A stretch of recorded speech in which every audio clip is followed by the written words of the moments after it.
我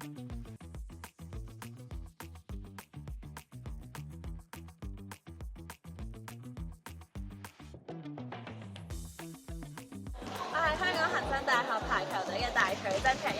我係香港恒生大學嘅大腿 Miko。我覺得呢度啲同學好 friendly，同埋佢會真係話俾我哋聽邊度餐廳，邊度去邊度休息，或者去邊度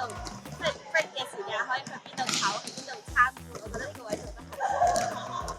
我覺得呢個比賽係我哋大專同埋4個賽之外嘅都係其中一個比賽啦。咁喺香港咧，我哋淨可以同到香港嘅隊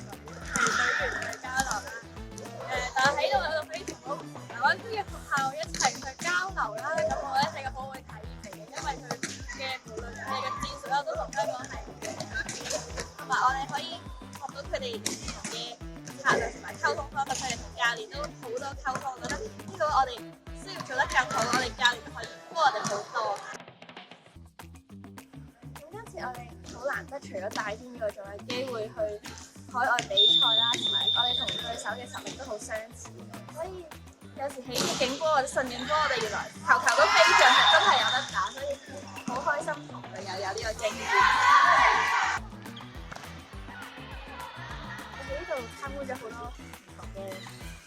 建築物啦，包括可能澳大入邊嘅建築啦、宿舍啦，同埋我哋有去到大三巴。咁原來呢度建築咧有好多中國傳統嘅文化，同埋甚至撈埋咗除咗中國之外，仲有葡萄牙嘅建築特色，我哋覺得好得意，所以周圍影相，覺得呢個trip成個trip都好開心，學到好多嘢。